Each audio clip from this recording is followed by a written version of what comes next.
xanuunka qof kasta oo inaga midi uu dareemaa laakiin qofba sidoo dareemaa sidoo kale madax xanuunaduna kala duwan yihiin waxyaabaha maxay la dareemaya yani sida fareenaas u kala duwan yihiin ayaa u kala duwan yihiin bal waxaan eegi doonaa 15 sababood oo madax xanuun loo dareemi karo waxa jira maxay mid loo yaqaano migraine oo badanaa dumarka aad u dareemo wadanjaf caadi ah waxa qofka dumarka ay dareemaysaa in garaasa qaybtaas oo dhan ama qaybtaas oo dhan ama garaasa xanuun badan oo aad u daran bay dareemaysaa yani ay soconayso madaxa gibigiisu ku qarxaya yani waxay dareemaysaa in indhaha wax saameeyo horyacayaan matag ku qabanaya xoogaa marka joogtada meel madow yar seexato garaasa ay madaxa jimcaha xunun jibiyana ay xunto ku ka jabaya waana wax soo noqnoqda oo ay dareento mesela dhowrkii usbuuc mar ay dareento ama usbuuc mar ay dareento waana ku guuri karaayo yani wax maxay dumarka qaarkood ka bogsadaan dumarka qaarkoodna waaba u joogtaba ragga qaarkood way la dareemaan madax xanuunada noocaas way dareemaan wax laga migraine waxa jira hada xanuun labaad oo isagu ku dhiisuna maxay madax xanuun keeni karaa sida mesela hypertension iyadoo qofka uu dhiig kar qabo marka qofku dhiig kar qabo madax xanuunku dareema halka dhafoorada ka bilaabma taas iyo halkeeda kale aad waxan marka maxay dhiig ku kacsan yahay sidaado marka aan jiifsado ama wax dhiig ka jibiyo ku dhufto sida mesela waxa la yiraahdo dawooyinka maxay beta blockers iyo xayaha maasa iyo cabitanki haas adoo ku dhufto waxay madax xanuunkaas ka jabaya waxa soo raaco kale xanuun mesela maskaxda oo yani tumor keenta mesela barar keenta oo yani kansar ka soo baxo ama maskaxda biyo badan ku magarasa ku ururaan sida mesela CSF cerebrospinal fluid accumulation iyadoo maxay dhiig maskaxda biyo ku hareeraysan ay farbataan meelihii ka bixi jireen dhami ay magarasa xidhaan waxaana maxay dadku weyn ku dhici kara carruurteedana ku soo dhalato carruurta madaxu taliig aad madaxoodu xanuun badan dareemaya very strange maskaxdii waxa maxay saaran pressure aad badan xanuunjinaya waxa kamid ah waxyaabo madax xanuujin kara iyadoo magarasa qofku gurisan yahay marka waxaan leeyahay iyadoo qofku mesela depression dareemayo yani gibigiisu maxay يعني نية جبسن عرض جبسن وح كلا حميه وحكل داتين محمود دريمية قفكو هردو كوير تاي حمكو دريمية محمود دريمية قفكو حيدي وحيابا أو قادين جري سيدا مثلا دوين وقادين جري سيدا مثلا حاشيش بلايو يسكن بدي جري الكحول وعبي جري توباكو يسجاري يقادي وحنا عاصا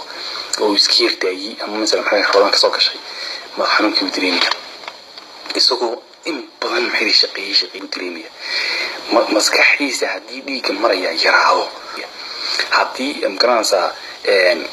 muxuha yani maxay muscleskan ama maxay muruqyada madaxa ku samaysan ay dhiig yaraan dareemaan oo ay contraction sameeyaan bay spasm sameeyaan u dhiida madaxa dareemiya waxa uu dareemiyaa madax xanuun hadii Allahumma salli ala Muhammad meelaha imkaansa ay loo yaqaan sinusitis-ka lafta gudaha ku jirta gudaha ay ka dabasha yani xorsho meelaha qaar ku meelaha soo kala meelaha imkaansa deemanka laakiin lafta gudaheedu yar daboolan daloobi marka mesela qofku qof dhintay baan aad markan laakiin mesela xayawaan marka dhintaan oo kale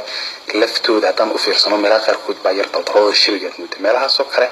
waxyaabaha qofka ay u qabtaan waxa kamid ah in maxay ay lafta madaxa fuudeeyaan madaxa maxay dii wada laf noqdo qof qaadi kara maayo laakiin hadii meelaha daloodaas waxay u fuudeeyaan hadaba meelaha daloodaas ayaa maxay infection yarba ku sameysmo oo loo yaqaan sinusitis ama infection of the sinus okay kaasoo kale madaxa qofku xanuunayo saadu saan garanaysa u foorarsan midna soo koox kale madaxa intaas soo dhacaysa waxyaabaha maxay keenaan madax xanuunka waxa keena madax xanuunka oo kale xanuun garanaysa ku dhaca meningitis ama maskaxda hiida ku dhaca maskaxda tahaadheed ku dhaca waxa loo yaqaan meningitis ma xanuun laakiin waa si falsafeynayo xanuunka ku dhaco waxa weeye infection of the meninges ama inflammation of the meninges bacteria xabad xaysan qofka gelisa ama maxay oo qof ay xanuun qaas ku qaatan dhiig ku kala qaadaya oo meningitis ka qoorku yahay loo yaqaan madax xanuunka qofku dareemiyo yaabisa waxyaabaha kamid ah maxay madax xanuunka waxa kamid ah qofkii oo deemakada ya geer madax ku dhufta يعني تيمر تروما ذي كسوق عدو يعني لو هتمين كسوق لحظة لا تخرم كراسة والله فطر الكروال كيسو مالي ده تم دخل بدرينيا واحد شاطر ضد مكاسم يعني محوها تروما داز أو مثلا إنجري كسوق عليها وكسوق أو سنة كستا دوك مراح دوك عليه waxyaas wax jira weeye way soo kacaan wax ka yeemaysan qofko yani aad qofko ma garanaysa in anemia ku dhacdo oo maxay dhiig la'aan ku dhacdo gabadha maxay uur kale oo kale maxay xanuunkaas uu soo baxaya oo kale ilmaha yareen maxay dhiig la'aantu waxay soo baxayaan odayga weyn maxay nafaqa darrada haysto madaxanuun ku soo baxaya qofka maxay Allahumma salli ala Muhammad yani madaxa wax ku qaada dad wax jira xamaadina madaxa wax ku qaada kaasoo kale maxay يعني halkaas maxay meelaha martay maxay luqunta kuwaas maxay Stephen Asina maxay masaliska maxay qorto ku yaala ay adkaadaan oo markasta xanuun kor u qaadaan xanuunka markaa ka dareemo xanuun soconaya oo madaxa kor u qaaday markuu madaxa kor raaya maxay xanuunkaasi oo geebigiisu xanuunka waxa keena madaxa ugu dambayso kusoo gabagabinaya يعني باش واحد يلعب هذه refraction errors أما error of refraction إن ده قفك أو بحيث في عنا نروح مجاركين أما مثلا محيدي أركيز فوق أركيز محيدي دو أو محيدي دبعته كتيرته أما محيدي مراعد وقاعدين شري وقلنطي أما مراعد أما الله وقعتي بدأ حنون كوحيا بقى كنا كم